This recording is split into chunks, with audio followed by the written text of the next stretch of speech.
2022년 4월 22일 기준 4기 3화가 방영되었습니다. 역시 퀄리티가 계속 좋을 수는 없었던 걸까요? 이번 화에선 우려하던 퀄리티의 하락이 눈에 띄었습니다. 초반에는 진짜 작화가 불안하길래 조마조마하면서 봤는데 그나마 후반 가니까 조금 낫더라고요. 어쨌든 미아 에피소드는 결국 3화로 종료되었습니다. 원작에서도 찝찝한 결말이라 연글했었는데 애니에서는 퀄리티까지 하락한 상태다 보니 더 찝찝하네요. 솔직히 전투씬은 제가 예전부터 기대 안 한다고는 했지만 좀 아쉽긴 했습니다. 아니, 2걸음만 걸으면 닿을 거리에서 기다려. 지금 구해줄 테니까. 이런 소리 하니까 현우씨 터지더군요. 더 이상의 퀄리티 하락이 없길 바라며 이제 슬슬 3화 리뷰로 들어가 보겠습니다. 애니는 텐구 스퀘어에서 시작됩니다. 2기에서 천왕제를 열었던 그곳이죠. 이곳에서 니아와 시도 일행의 만화 매상 대결이 시작되는데요. 벌써부터 앞서 나가는 니아 쪽 부스. 그의 질세라 정령들도 카드를 꺼내는데요. 그건 바로 바니걸. 시도 일행이 만화를 그리는 동안 다른 정령들은 바니걸 의상을 만들고 있었던 거였는데요.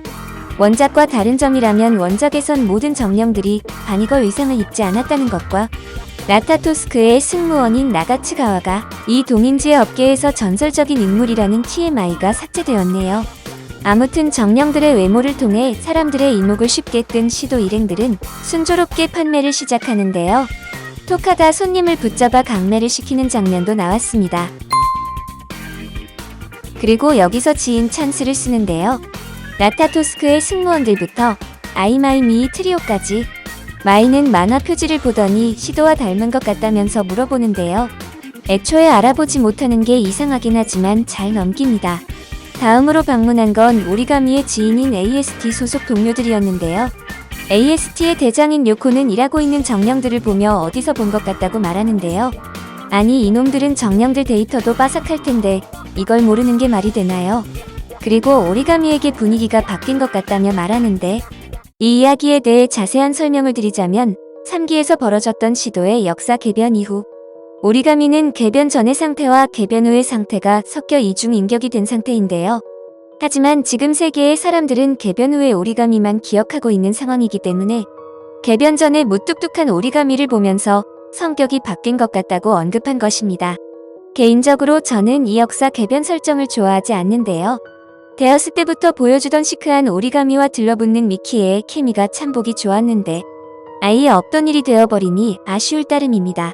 아무튼 판매를 계속하는 중. 시도 일행의 부스에는 5박스의 책이 남아있는 한편 니아의 부스에는 어느새 한 박스밖에 남아있지 않았습니다. 이대로라면 승자는 니아가 되고 마는데요. 승리를 확신한 니아는 자신감 넘치는 말을 하지만 아직 시도 일행에게는 마지막 카드가 남아있었습니다. 바로 아이돌 찬스. 미쿠가 홍보 게시글을 올리자마자 무시무시한 인파가 몰려드는데요. 시도와 코토리가 아직도 남자가 거북한 미쿠에게 괜찮냐고 물어보지만 미쿠는 여러분이 이렇게 열심인데 자신도 최선을 다해야 한다며 말합니다.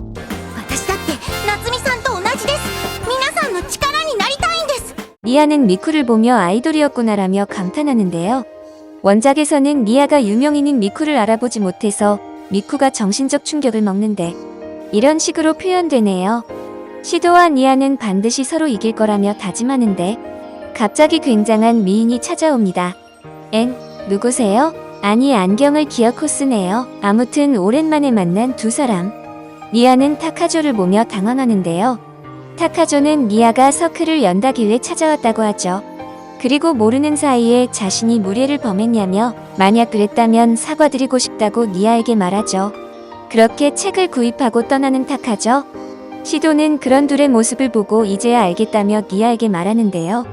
니아는 타카조의 이면을 알아서 멀어진 게 아니라며 그대로 친하게 지냈다가는 호기심에 져서 라지엘로 타카조에 대해 알아볼 것이고 만약 추악한 면이 있다면 그것에 대해 실망하는 것이 두려웠던 니아는 몸을 뺀 것이었습니다. 니아는 부정하며 다시 판매하러 돌아가는데요. 그럼에도 시도는 멈추지 않고 니아와 설전을 벌입니다. 니아는 시도에게 자기 비밀과 사생활을 멋대로 캐는 사람이랑 친해질 수 있겠냐고 물어봅니다. 시도는 그 말에 크게 웃으면서 그런 사람은 죽도록 익숙하다고 반박하는데요. 시도가 죽도록 익숙하다고 말한 이유는 시도는 오히려 그런 점을 신경 써주는 미아가 천사 같다며 아무리 엿보아도 널 미워하지 않는다며 판매와 설전을 이어나갑니다. 어느새 한 권씩 남은 양쪽 부스. 동시에 한 권이 팔리게 되며 승부는 결국 무승부가 됩니다. 미아는 여기까지 온 상으로 시도 일행의 만화를 읽어준다고 하는데요. 그렇게 탱고 스퀘어 주변의 공원에 앉아 만화를 읽는 미아. 미아는 시도 일행들의 이야기를 보며 잘 만들긴 했지만 이야기를 너무 우겨 넣었다며 아쉬워하는데요. 겨우 이 정도 분량으로는 주인공의 매력을 못 살린다고 말하는데 에잉 이거 완전 대어라 사기 이야기 아닌가요? 제작진 이놈들 지들도 알고 있으면서 이렇게 급전개하는구먼. 아무튼 미아는 부족한 시간을 감안하면 이 정도면 잘 만들긴 했다면서 라지엘로 제작 과정을 알아보려 하는데요. 라지엘로 시도 일행의 이야기가 모두 시도가 했던 말도 모두 사실이었다는 걸 알게 된 미아는 눈물을 약간 흘립니다. 시도 일행에게 다시 돌아온 미아. 시도는 미아에게 책은 어땠냐고 물어보자 이 한 권으로 함락시킬 수 있을 줄 아느냐며 그래도 장래성은 있어 보이니 한 번 더 데이트할 기회를 준다고 합니다. 시도 일행은 해냈다며 좋아하는데요. 미아는 아직 기뻐하긴 이르다며 말하려는 순간 미아가 반전합니다. 당황하는 시도 일행을 뒤로하고 영장을 현현한 미아. 참고로 미아의 반전 영장은 원작에서도 나온 적이 없는데요. 츠나코 선생님의 신규 디자인이라고 합니다. 마을에는 공간진 경보가 울리며 시민들은 서둘러 대피하는데요. 그리고 이 모든 상황을 계획한 DEM의 상무이사 아이작 웨스트코트. 엘렌은 아이작에게 어떻게 시스터를 반전시켰냐고 질문하는데요.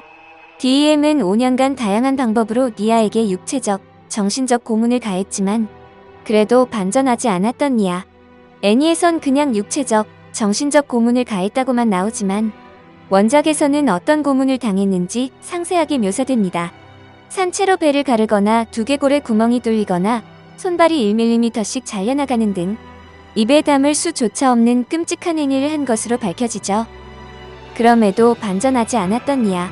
아이작은 생각을 바꾸기로 합니다. 바로 토카를 반전시켰을 때의 말이죠. 그때 당시 토카는 아무런 고문을 당하지 않았음에도 불구하고 시도가 죽었다는 사실 하나만으로 절망을 느끼며 반전했습니다. 아이작은 이미 인간에 대한 믿음을 닫은 니아를 계속 고문해봤자 아무런 의미가 없다는 것을 깨닫고 리얼라이저를 뇌 속에 심어 고문에 대한 기억을 잃게 하고 니아를 일부러 도망치게 둔 거죠. 그리고 니아가 시도를 통해 인간에 대한 믿음을 되찾은 순간 리얼라이저를 이용해 5년간 고문당했던 기억을 떠올리게 한 것입니다. 절망에 물든 사람에게 희망을 맛보게 하고 그 즉시 바로 절망에 빠뜨린 것이죠. 아이작은 앞자리에 앉아있던 소녀에게 잘 부탁한다며 엘렌을 보필해달라고 합니다. 장면은 다시 바뀌어 마왕을 현현한 미아. 정령들은 이에 맞서기 위해 영장을 현현하는데요. 완전 영장으로 보이시겠지만 한정 영장이라고 합니다. 이제 한정 영장 디자인하는 것도 귀찮아진 제작진들. 거지같은 메타트론 연출이 지나가고 정령들 앞에 나타난 엘렌. 토카카구야 유즈루 미쿠는 엘렌을 상대하고 나머지 정령들은 시도를 엄호하기로 하는데요. 시도와 코토리가 미아에게 달려들지만 전혀 움직일 수가 없는 둘. 미아는 미래기제를 발동시키며 시도 일행을 공격하려 하자 요시노가 자드키에를 사용해 엄호합니다. 얘는 갑자기 왜 3D가 된 걸까요? 오리가미와 나츠미도 천사를 사용해 괴물들을 처리하는데 미아의 미래 기제가 발동되더니 갑자기 오리가미를 공격하는 메타트론. 갑자기 얼어버리는 자드키엘과 자신이 인형으로 변해버리는 나츠미. 위기의 상황. 시도는 자드키엘을 발동해 괴물들을 얼려버리고 산달폰으로 처리합니다. 갑자기 더 날뛰는 니아. 시도는 미쿠의 가브리엘로 목소리를 강화해 니아의 이름을 부르는데요. 잠시 정신이 돌아온 니아. 시도는 바로 니아에게 달려들려 하지만 하늘에서 날아온 금발의 위저드에게 막히고 맙니다. 몸을 일으킨 시도의 눈앞에는 니아의 복부에 블레이드가 꽂혀있는 참혹한 광경뿐이었는데요. 시도는 경악하며 니아를 외치고 그런 시도의 옆에 오리가미가 날아오며 왜 네가 여기 있냐며 금발의 위저드의 이름을 꺼내는데요. 그 이름은 아르테미시아 애시크로프트. 얘는 갑자기 또 어디서 갑툭튀했냐며 의문을 표하실 분들이 계실 텐데요. 사실 아르테미시아에 대해 자세히 알려면 데이트 어 스트라이크를 읽어봐야 합니다. 아르테미시아에 대한 자세한 내용은 추후에 애니가 어떻게 나오는지 보고 설명드리겠습니다. 미아의 몸속에서 클리파를 꺼낸 아르테미시아. 미아는 그대로 쓰러지고 도대체 어디서 날아온 건지 모르겠는 아이작이 등장합니다. 아이작은 반전 정령의 클리파를 보며 감탄하며 드디어 비원을 향한 한 걸음을 내딛는다고 말하고 클리파를 몸에 흡수시킵니다. 벨제붑의 힘을 사용할 수 있게 된 아이작. 아이작은 하나로는 아직 부족하다며 공격을 시작하지만 모인 정령들을 보며 오늘은 여기까지 하자며 철수합니다. 시도는 쓰러진 미아에게 바로 달려가는데요. 미약하지만 영력이 아직 남아있는 걸 확인한 시도는 봉인을 시도하고 다행히도 봉인에 성공합니다. そんなに叫ばなくっても聞こえてるってのありがとう。 이후 니아와 시도 일행은 첫 일출을 구경합니다. 니아는 시도에게 정말 고맙다면서 치료받으며 다시 생각해봤는데 타카조 선생을 다시 만나보려고 한다고 말합니다. 시도는 괜찮지 않겠냐며 좋은 사람 같았다고 말해주죠. 니아는 라즈엘의 힘을 빼앗긴 것은 마음에 안 들지만 반대로 후련하기도 하다며 말합니다. 30년 가까이 라즈엘을 가지고 있었지만 자신에게는 분명 과분한 힘이었다고 하죠. 오리가미는 미아에게 그렇게 오래전에 정령이 되었냐며 물어봅니다. 정확히는 27년에서 28년 정도라고 하며 정령들에게 다들 언제 정령이 되었냐며 물어보죠. 코토리는 5년 전, 미쿠는 1년 전, 오리가미는 최근이라고 답합니다. 그리고 나머지는 모두 순수한 정령이라고 카구야가 말하는데요. 미아는 그 말을 듣고 의문을 표하더니 폭탄 발언을 합니다. 精霊って基本的にはみんな元は人間だったはずでしょ。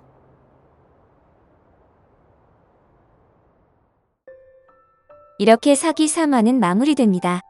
1. 2화에 비해서 퀄리티와 급전개가 아쉬웠지만 힘이 빠질 수도 있는 것이니 그러려니 하겠습니다. 다음 화부터는 무쿠로 편이 진행됩니다. 점점 스케일이 커져가는군요. 3화 리뷰는 여기까지 하도록 하고요.